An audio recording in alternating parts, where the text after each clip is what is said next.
Hello everyone, welcome to the Connecting the World show, and I'm the host Muniem Rizvi. Tonight we had a guest from USA. Her name is Inge Urbanic, and Inge is an international educator, mentor, and entrepreneur. So without any wasting of time, I'm going to invite my guest, Miss Professor Inge Urbanic. Hello Inge, how are you? Hi, how are you? It's so nice to see you again. Thank you so much for having me here today. Thank you so much for giving us time again, and it was a wonderful experience to talk with you again and again. As you are a multi-talented personality, like you're a teacher, you are an entrepreneur, and you are also doing some kind of like internationally. People knows you that who is Inga, what she do, and you are also mentoring different kind of people all around the world. That is very true. I have a huge passion for connecting communities and cultures around the world. And so I find ways to, in every part of my life, to try to make that happen, to make those connections happen through education, through travel, entrepreneurship. This is my passion, is to connect cultures, which is why I'm so happy to be here with you today and supporting as well your goal, because we have a common passion and goal in that sense, is connecting communities and Exactly. cultures. So thank you again. No need of thank you. It's just a pleasure. Every time you met, it's a great to talk with you and to learn from your experiences and what you are doing well. Okay, let's talk about as you tell us that you love to communicate people, love to make some connection with people. Why you do this and how you have started this, like talking with people, communicating and making a connection with new people. Mhm. Well, connecting people, I believe that this is kind of a part of who I am from my early childhood because, as I might have mentioned before, I have a German mother and an American father.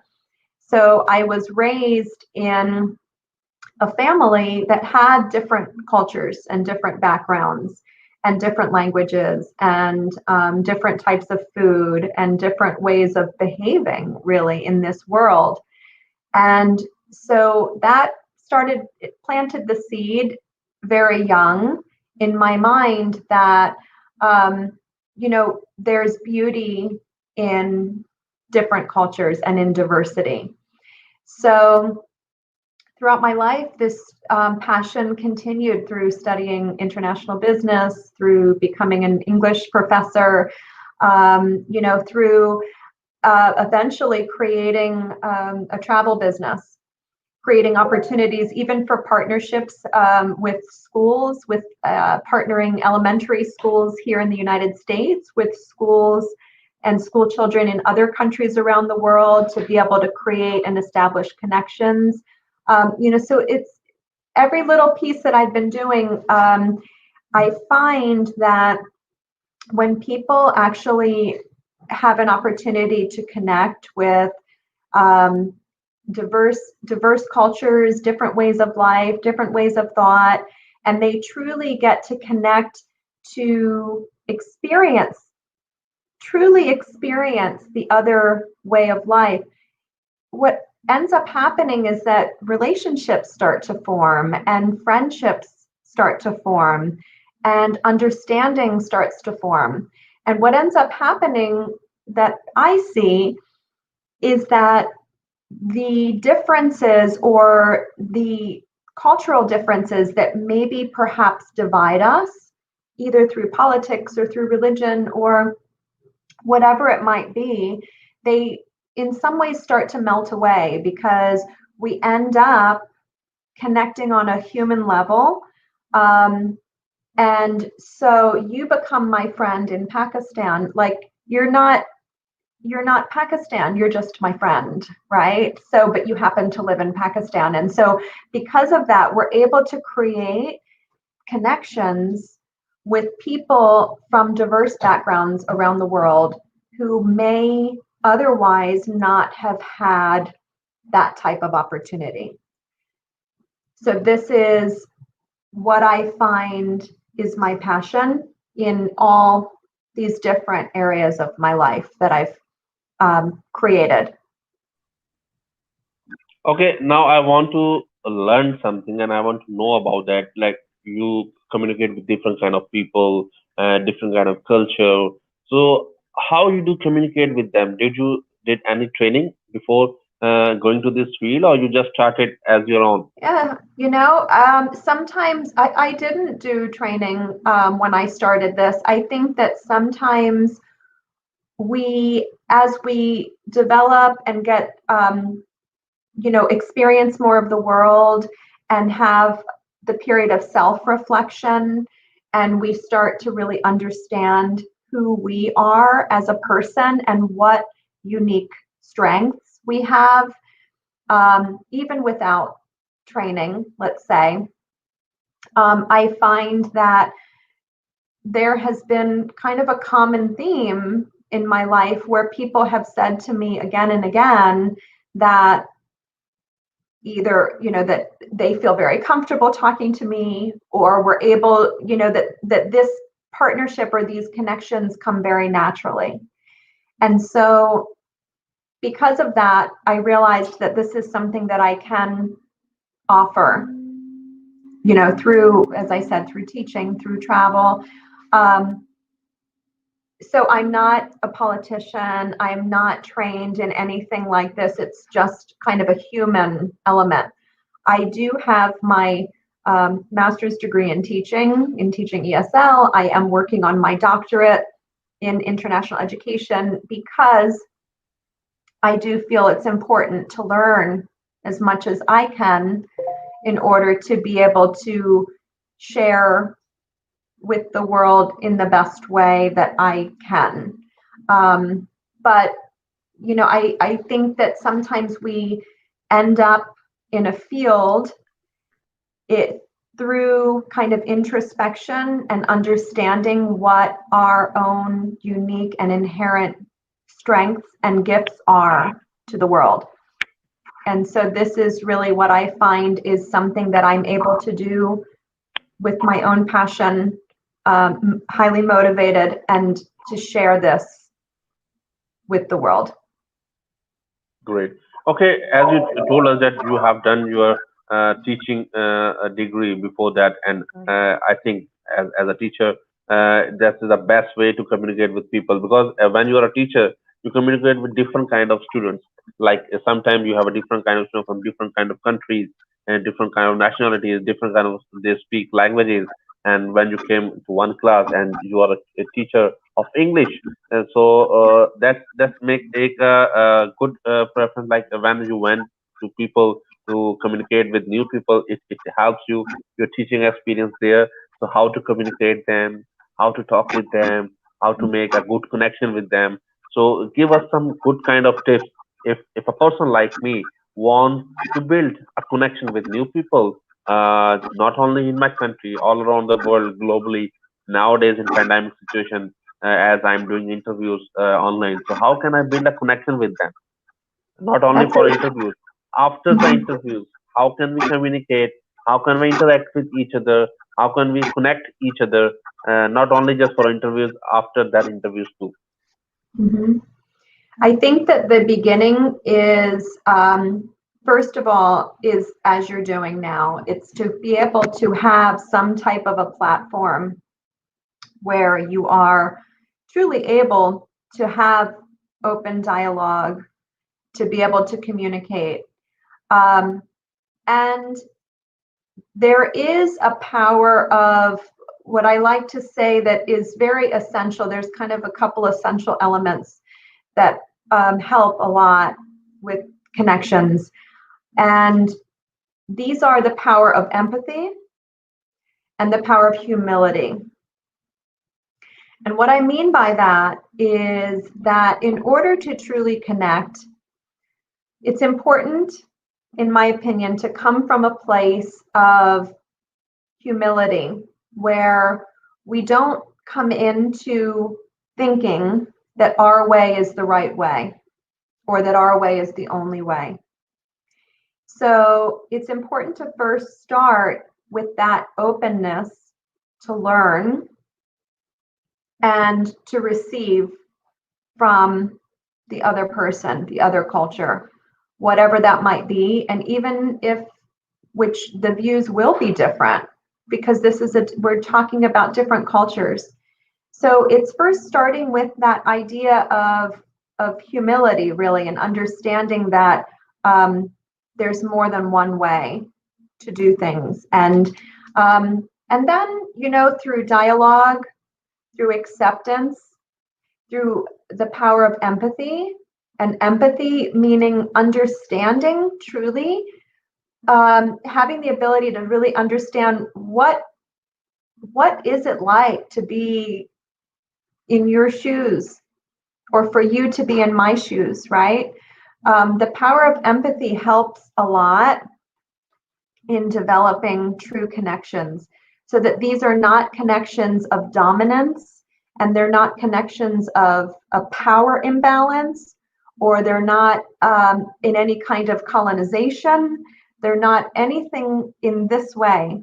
These are true human to human, people to people connections, where we are able to recognize that on many levels we are very similar from a human perspective, but also we do have differences, and to be able to understand and respect and value and appreciate those differences that we have. And so this develops as we're going through this type of dialogue. Before we had COVID and we were traveling more, it was something that we were able to really work on truly face to face, to really understand, to be involved in each other's lives, in each other's homes, to really understand what it's like, right, to be able to form these friendships. Now with COVID, it's not so easy. We're doing a lot of this online. But even though we're online, there still is the power to be able to adapt and adjust to this platform, and continuing to have a priority to connect, not to revert into our shell and say, it's COVID, I can't connect with anybody, but to still reach out and be supportive of each other. So this is really, through teaching right now, through travel, we can't really connect through travel because we can't travel. So we have to find different ways to do it. But the main idea is that it does take the power of empathy, the power of humility, in order to create true connections, not connections of power imbalance or dominance in any way. Great. Okay, now let's talk about entrepreneurship.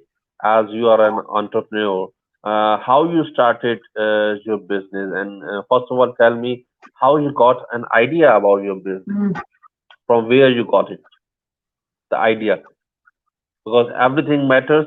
When you're an entrepreneur, it's depend on the It idea. does start with the idea. And, actually, for many years, I was a stay-at-home mother. So I focused all of my attention on my family and on my children. And it wasn't until they started to get older that I really started to realize that I wanted to be able to give back more to the world.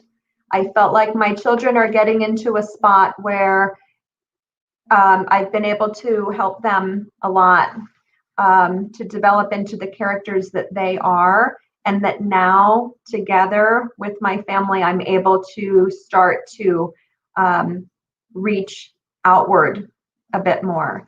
So in terms of entrepreneurship, I have always been in that way a very, I guess, creative person, that I feel that if something doesn't exist and we want this thing, that we just do it. We just create it. I actually have a artwork in my office that says, create the things you wish existed. And I am a firm believer of this. So what happened, especially with my travel business, is that my family and I would travel very often with my family into very different remote parts of the world, creating connections with local schools, local communities, supporting them, very authentic travel. And there became an interest. People in my community, people in my town would ask, and they would say, how do you do this?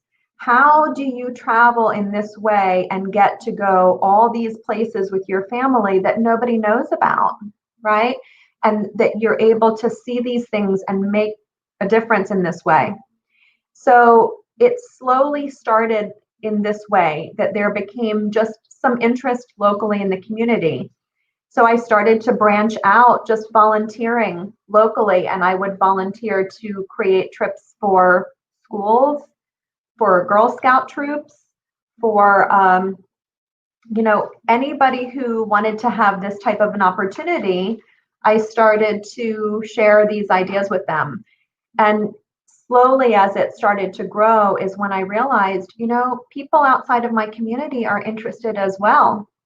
So maybe I need to offer this in a greater way to help more people make these connections. So once I started my travel business, it's called C2C Travel. I was very surprised to see that very quickly it actually started to spread across the entire United States. I thought it would just be a little local travel company, but after the first couple of years, I have clients from all parts of the United States, as well as I've had clients from Australia and from Germany. So it's amazing to me to see the interest that people really want to have opportunities to connect in these authentic ways. And they're looking for that. So, I think that in the end, it became the whole motto of create the things that you wish existed. So you have to look at your own strengths, your own gifts that you have from God to be able to share those with the world. Great. Like first you travel with your family there, and then you thought that why not other people of the world can visit these places, and you started your business C2C. Mm-hmm. C2C, yes. And right now, currently right now we're focused mainly in Cuba, but I also had established some trips in the Middle East. I'm hoping to create opportunities in Pakistan, but as I'm looking for ways to be able to connect in authentic people-to-people, safe, private travel experiences to connect the world in that way. Exactly. When you like planning some travel from one country to another, you like to think about the safe travel first, because safe traveling is the first thing. If you go somewhere as a safe, then you can explore the things there in some other country, and you have to work with people who are doing this in a right way, in a right proper way, according to the rules and regulation. Now let's talk about as you are running the your company C2C, and you are offering some kind of tours around which cities or which countries right now you have done already before the COVID, and tell us about that, your experience. We'll love to know about your experience regarding the traveling. Absolutely. Yes, well, so as you mentioned, this was COVID put a little bit of a break on this travel at this moment, but it will be back. So people are still interested in traveling once it is safe and we have a vaccine and we're healthy and ready to go. But my focus, again, was creating these opportunities in parts of the world that are otherwise difficult for travelers to go to on their own. So, for example, if you would like to go to, as an American, if you would like to go to Europe or Paris or London, that's very easy. You can do that on your own, online, you click, you get on the plane, have the hotel, everything is very easy. But if you're trying as an American to go to a country like Cuba, we have a lot of restrictions between the United States government and the Cuban government in terms of trade embargoes. We have big political differences. There's a lot of difficulty in connecting with the people of Cuba. And for this reason, about 4 or 5 years ago, there was an opportunity for Americans to start to travel to Cuba.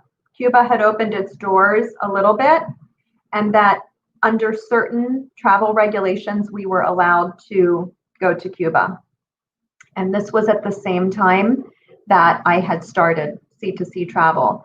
So I became kind of licensed in that way to be able to, follow all of the legal regulations to be able to bring Americans to Cuba. So I created this opportunity for Americans to be able to come to a country that might otherwise be very, very difficult, if not impossible, for them to visit on their own. And again, once they're there, I took a long time developing relationships, friendships, trust with local Cuban people who are a part now of my C2C family. So that when I bring Americans there, there are loving Cuban people who are there ready to welcome them in, just as their family. I did a similar venture in the Middle East, also because of misunderstandings between Americans and different countries in the Middle East, the misinformation about Islam as a religion, which I believe is a very beautiful religion.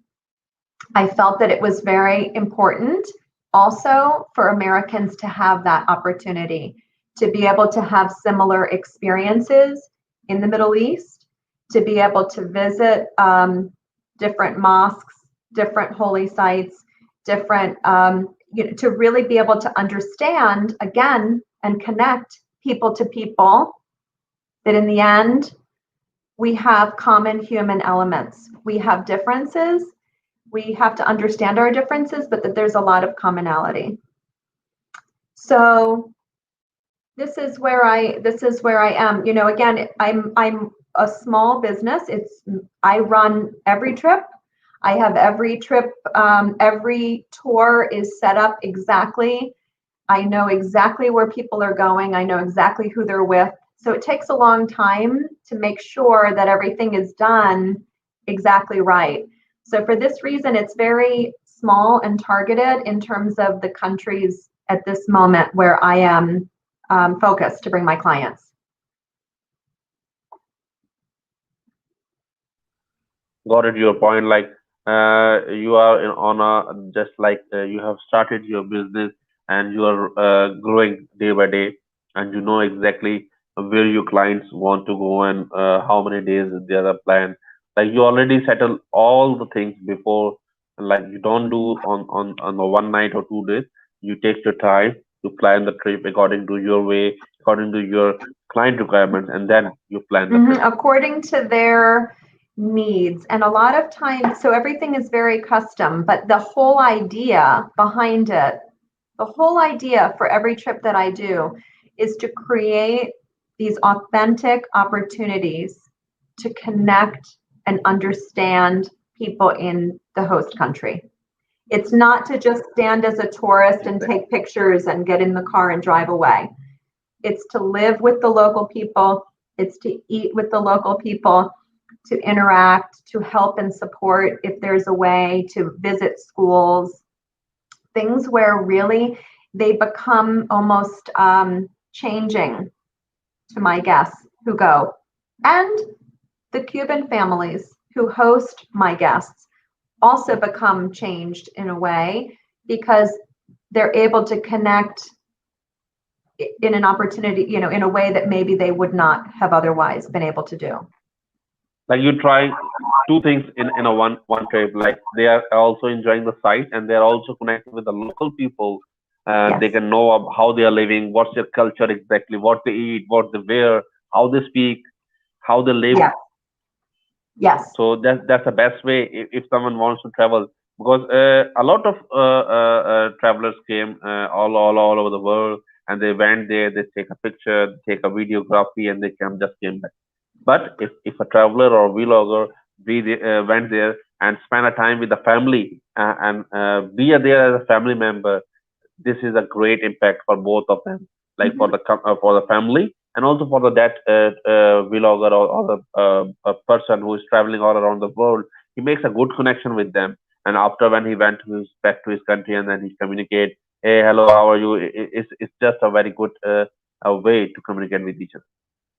Absolutely. And so you see, and you just mentioned it, there's two very different ways of travel, and they both have an importance, right? Sometimes people do just want to travel just to take pictures and not get involved. They just want to have a break and relax, and that's okay, right? And there are many types of travel tourists like that, and that's I travel from time to time in that way as well. However, being a real traveler is what I try to support and create these opportunities again for those true, authentic connections. Great.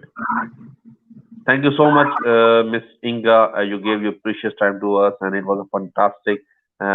Same like the last time we have talked, and it's a very good to talk with you regarding now. Today, we talk about the entrepreneurship and talk about the traveling as you are doing this business. So we can learn from these kind of business. If someone want to start a business regarding the trip or the traveling, he can or she can learn from this. They can know how we can arrange a trip. Like don't go. There's two kind of trips, as you already told. Someone just went to there, spend a time alonely, take pictures, make movies, and came back. And some people went there just to make new friends, to know about the culture of that area, exactly how they are living, what's their culture, what's their religion, XYZ. So we need to think both of them. Absolutely. It's very true. Exactly. Very well said. Yes. Thank you so much. We have to end our session here. I take your time. It's a pleasure to talk with you again, and thank you so much again for giving me some precious time of you. Thank you so much, Miss Thank you Inga. again. Thank Thank you you so again much. as well. It was a pleasure to be here, and best of luck to you and your family as you get through the rest of this COVID season. And hopefully, we will see each other again. So, thank you again Sure, so much. sure. Take care. Bye bye from Pakistan. All right. Bye bye.